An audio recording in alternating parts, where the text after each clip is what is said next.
Okay, welcome to MA Computing. I'm Matthew, and today I'm going to show you how to configure a Cisco router. And we're going to be doing some basic stuff today, just enabling the enable password. We're going to be doing the Telnet password and the console passwords, okay? And also configuring a couple of PCs and one port on the router, okay? So the program we're using to perform this with is Cisco Packet Tracer. I use version 5.2. You can use real computers and a device if you're lucky enough to own these. Okay, so first thing we're going to do, we're going to come down to where we've got various devices here, and we're going to click onto the router, and we're just going to click and hold, and we're going to drag that router onto the screen. Okay, you can see here we've got an 1841 router, which is just a default router which Packet Tracer uses. Okay, you can use different devices and stuff, but for this exercise we don't need it. Okay, we're just going to come down to end devices, where we've got various end devices, and we're going to use the one which looks like a picture of a computer. Okay, click and hold and drag it onto screen. I'm going to put a second computer onto the screen as well, and we're going to drag that onto the screen. Okay, as we're not using a switch in between the PC and the router, we're not going to use a straight through cable. We're going to use a crossover cable. Okay, it's important that you get this right, otherwise it won't work. Now you may find when you come into the real world that certain newer devices have got auto sense, and what that basically means, it allows you to connect either a straight through or a crossover cable, and it will automatically detect which type of cable it is, and it'll automatically turn the twisted pair wires around so the transmit and receive are on the right way around. Okay, so but for today we're just using a copper crossover cable. Okay, click onto PC and come down to Fast Ethernet, come over to the router and click onto the router. I'm going to use Fast Ethernet 0/0. Okay, and we're going to come down to the console cable, which is again down here with the cabling. We're going to click onto the PC on the right hand side, and we're going to click onto RS232, which is a communications port. Okay, serial link normally. Okay, click onto there, click onto the router, and then click onto console, because it's a console cable we're configuring. Okay, right, first we're going to put an IP address onto the router, onto this port here. Now if you can't see the labels of which port is which, if you come up to options and you come down to preferences, and you should see port labels always shown. If I untick that, you can see it disappears, and if I click it, you can see the port label comes back. Now you can't see another port because I haven't connected anything to it other than the console port, and it doesn't actually show you that particular port because there's only one of them anyway. Okay, so I click the close button, come down to your PC, double click, come to desktop, IP configuration, and I'm going to come down to the IP address, and I'm going to type in class C address 192.168.1.2, the standard class C subnet, and the gateway address is going to be the Ethernet 00, which I'll be attaching to on this router. Okay, now click on the cross button, click on the cross button again, and now this port should be configured with that IP address. If you browse your mouse over it, you can actually see the details come up on screen. Okay, now we need to do the same on this port and enable actually an IP address. Okay, the reason we need an IP address is basically we have to have a communications protocol in order for this PC to be able to talk to this device. Okay, so we'll double click onto the router, we'll come to CLI. You can come to config, the configuration screen, and you can come down to Fast Ethernet, and you could just manually type in the information here and then enable the port. Okay, now if you're going to be doing it for an examination purposes and you're learning how to do this from scratch, I suggest that you use the command line. So we come over to CLI and we're going to configure this interface here. Okay, so when you first start up the router, you'd have to enable it in order to get onto the device, and then we type in config terminal,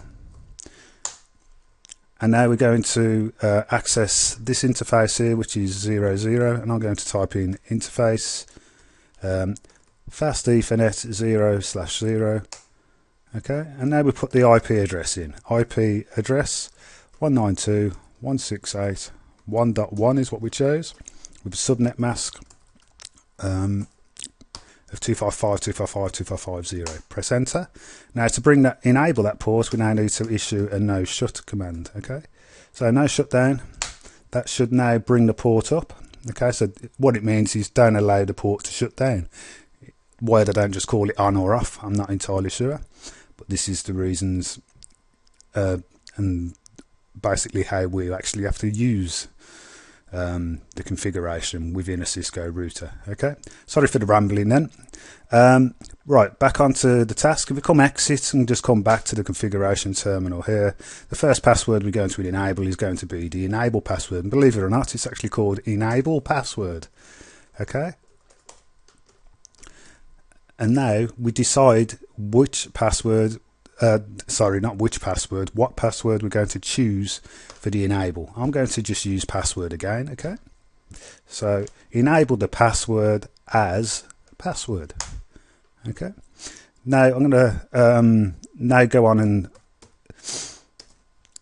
and do the Telnet password, and to do this we type in line VTY 04. Just get that correct there. Okay, there's various lines we can store this information on. Okay, we've got 1 to 15, which will allow you to obviously configure more than one password. I'm just choosing to use line 4 for this exercise, and normally a lot of exercises which you cover through any training session normally use line 4. There may be a reason for that, but unfortunately I don't know it. So line VTY 04, type in password. So what password are we going to choose for the Telnet password? Well, I'm going to choose the password as Telnet. Okay, so in order to enable this password before it can be used, you have to issue the command called login at this stage. Okay, so login using the password as Telnet. Okay, now we're going to do the console password next. We're going to type in exit just to come back to the configuration terminal, and we're going to put in line console. Now if you issue a question mark at the end here, it gives you the various options which are available. Now we've got 0-0, so there's only one line we can actually issue this command on. Okay, because only one console port at the end of the day, you should only really ever need to have one password on this device. Okay, so line console 0, and the same as before for the Telnet password, we type a password. So which password are we going to choose? And now I'm using the console password, I'm going to type in the word console. Again, in order to enable this, we need to type the word login. Okay, and then basically we need to write this information to the startup memory. So when the router starts up, it remembers the information we've typed in. It should work straight away, or at least after a small amount of time. Okay, so I'm going to do copy the running configuration to the startup configuration. So when it starts up, what we've just enabled and all the different commands we've issued will be stored in memory when we boot up, and then we should be good to go. We shouldn't lose any information. Okay, it then says destination file name. Well, we want to call it startup configuration, we don't want to change it. Okay, and then building configuration. Okay, if you're doing this on a real device, it does take a little bit longer. Okay, and now in order to try what we've just done, we need to issue the command called reload. That's just to basically reload the information which is in memory. Okay, just to make sure 100% that information is now valid, and it's going to work when we try the different passwords. Okay, again, on a normal device this could take 2 minutes, because it's like doing a reset on the router almost. The only difference is it's not a hard reset, it's just you know, a restart almost.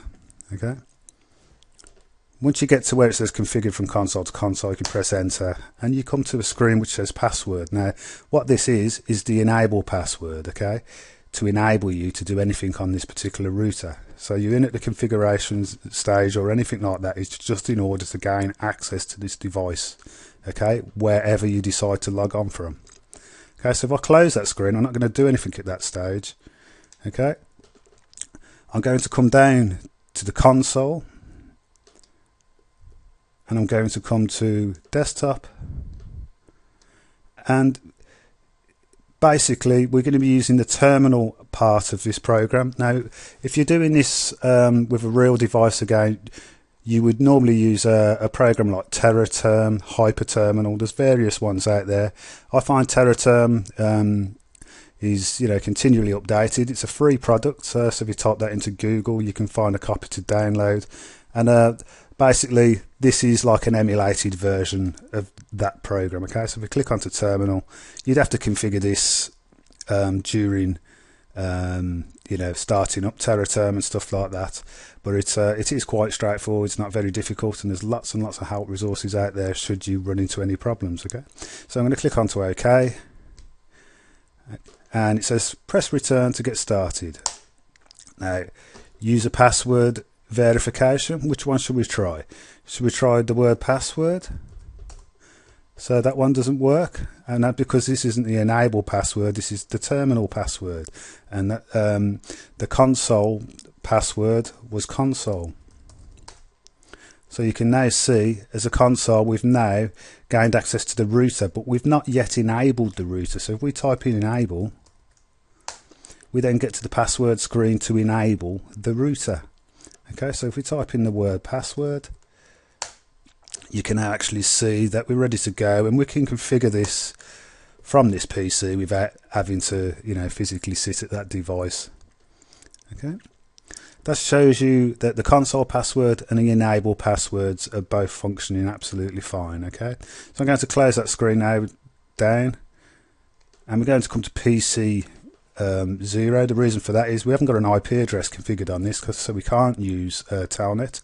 It's got no gateway, it's got no physical way of attaching to this other than through the console. Okay, unless of course we had a cable which was run from here with an IP address, so we had a crossover cable running from this PC to this router. We could then gain access providing the IP address had been set up and the gateway either end. Okay, so onto PC 0 we come. And at this stage, the same on if you was using a Windows computer to do this manually, you come to command prompt to type in CMD, you do exactly the same, and you come to the same screen as this. Okay, so in order to telnet onto this router, we type the word telnet and we type the gateway address of this port, which is 192.168.1.1, and you can now actually see user access verification. Okay. Now if we type in the word telnet, we've telnetted onto the device, but in order to enable the router we type enable. You can see it's now asking you for the enable password. Okay, if we type in password, there we have it. Okay, so this covers the basic elements of how to configure passwords upon the router. Okay, just bear in mind this is unencrypted, this information. Should anybody gain access I don't know, to the cabinet where your router was stored, or had a PC and knew the IP address in order to log on, providing they've got the gateway set up, they could gain access to that device, providing they had a way of finding out the basic passwords which have been set. There are other methods of obtaining the password and stuff, so just bear this in mind. This is the beginner's side to setting up passwords. In the next lesson we're going to cover exactly the same, but we're going to use service password encryption in order to encrypt the passwords which you use to gain access to the device. Okay, and there's also another command which gives secret password access to the router as well, which is the most stable and secure way of setting up a Cisco router. Okay, right, thank you for listening. I'm Matthew. If you have any questions, please post onto YouTube. Please, no big criticisms and stuff like that. I'm doing this for free. I hope you enjoyed the video, and please come back. Thank you. Bye bye.